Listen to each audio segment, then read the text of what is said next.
Hello and welcome to Key Study Points. Friends, in this video we will discuss about the summary of a poem The Company of Lovers by Judith Wright.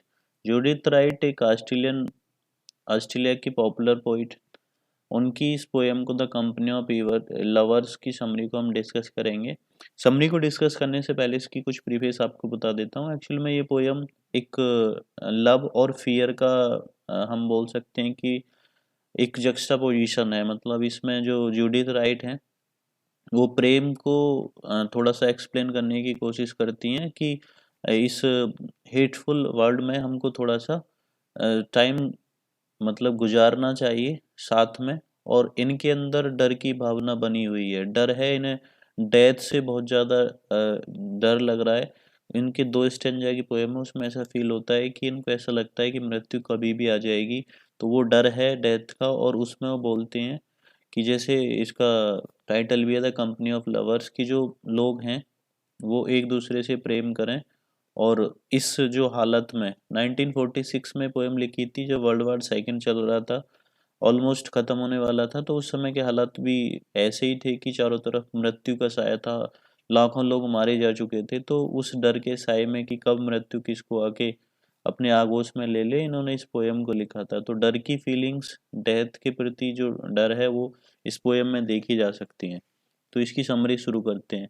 The company of lovers, we meet and part now over all the world, we the lost company. यहाँ देखो, ये किसी एक या दो व्यक्ति के लिए इन्होंने डेडिकेट नहीं किया है, इस वी वर्ड यूज किया है इसमें नरेटर ने, पोइट ने। तो ये बोलती हैं, और कंपनी ऑफ लवर्स, प्रेमियों की संगत या प्रेमियों की कंपनी। तो ये बहुत सारे एक साथ लोगों के लिए, मतलब सभी के लिए ये बोल सकते हैं हम कि इन्होंने ऐसा इंटेंशन किया होगा जब इसको लिखा होगा। हम मिलते हैं और विदा हो जाते हैं, बिछड़ जाते हैं। ठीक है, ओवरऑल वर्ड में वो कहते हैं कि हम मिलते हैं और बिछड़ जाते हैं, हम द लॉस्ट कंपनी। हम एक लॉस्ट कंपनी, यहाँ मेटाफर है जो उस समय की सिचुएशन के अकॉर्डिंग इन्होंने सब के लिए, एक आम आदमी के लिए बोला है। ठीक है, तो इनके साथ जो लोग हैं उनके लिए बोला है। तो यहाँ जो मीनिंग निकल के आता है, जूडिथ राइट उस समय का जो माहौल था उससे परेशान है, तो उनके साथ जो लोग हैं इनके अपने, उन उन सबको ये लॉस्ट कंपनी बोलती हैं। क्योंकि हालत ऐसे हैं कि इनको लगता है कि हम मिलते हैं और बिछड़ जाते हैं, क्योंकि बहुत सारी डेथ उस समय हो चुकी हैं वर्ल्ड वार के कारण। तो जो लोग बचे हैं, जो इनके साथ हैं, जो इनके अपने हैं, सगे संबंधी हैं, जिनसे प्रेम करती हैं या जो इनसे प्रेम करते हैं, तो वो सब लोग उनको ये इंडिकेट कर रही हैं, लॉस्ट कंपनी के नाम से बोल रही हैं कि हम मिलते हैं इस ओवरऑल इस दुनिया में और बिछड़ जाते हैं, हम the lost company. Take hands together in the night, रात में एक दूसरे से हाथ मिलाते हैं। Forget the night in our brief happiness, और आपस में जब हम रात में हाथ मिलाते हैं यानी मिलते हैं, तो अपने दुख को हम भूल जाते हैं और वहाँ खुशी ढूंढते हैं। ठीक है, और वो खुशी हम चुपचाप ढूंढने की कोशिश करते हैं। We who sought many things, हम जिन्होंने बहुत सारी चीज़ें अर्जित की, बहुत सारी चीज़ें हमको मिली, throw all away for this one thing, लेकिन हमने उन सब चीज़ों को आ, सिर्फ एक चीज़ के लिए फेंक दिया, इस चीज़ के लिए, the only one, remembering that in the narrow grave we shall be lonely. इस चीज़ को याद करते हुए कि उस नैरो ग्रेव में, यानी यहाँ नैरो ग्रेव से मतलब है कि जब व्यक्ति मौत के आगोश में समाता है, तो वहाँ हम सब अकेले होंगे, वी शैल बी लोनली, यानी हम अकेले होंगे। तो यहाँ नरेटर कहते हैं कि हम दुनिया में मिलते हैं, बिछड़ जाते हैं, हम एक लॉस्ट कंपनी है। ये कॉमन वर्ड इन्होंने टर्म यूज किए सभी के लिए। हम रात में मिलते हैं, मतलब एज ए हस्बैंड वाइफ या लवर मिलते हैं, या फिर जो रिलेटिव होते हैं हम सब मिलते हैं, सुकून से सोते हैं। तो हम अपने दुख को भूल जाते हैं, कुछ खुशी ढूंढते हैं और चुपचाप उस खुशी को ढूंढते हैं। हमने बहुत सारी चीज़ें पाई हैं, लेकिन वो सब चीज़ें बेकार हैं, हमने उनको सबको फेंक दिया है। हमने सिर्फ एक चीज़ को याद रखा है, और उस चीज़ को याद करते हुए, और वो चीज़ क्या है कि हम सब उस नैरो ग्रेव में, यानी जब मृत्यु आएगी, मृत्यु के आगोश में हम लोग जाएंगे, तो हम सब अकेले होंगे। ये पहले स्टेंजा का समरी है। दूसरा स्टेंजा देख लेते हैं। Death marshals of his आर्मीज round us now, मृत्यु ने हमारे आसपास अपनी आर्मीज को तैनात कर दिया, यानी मृत्यु हमारे आसपास पहुंचने वाली है। मार्शल ऑफ हिज आर्मी, इसका मतलब है कि मृत्यु ने अपने आर्मी को, यानी अपनी, सिंपल टर्म्स में बोला तो मृत्यु हमारे पास आने के लिए रेडी है।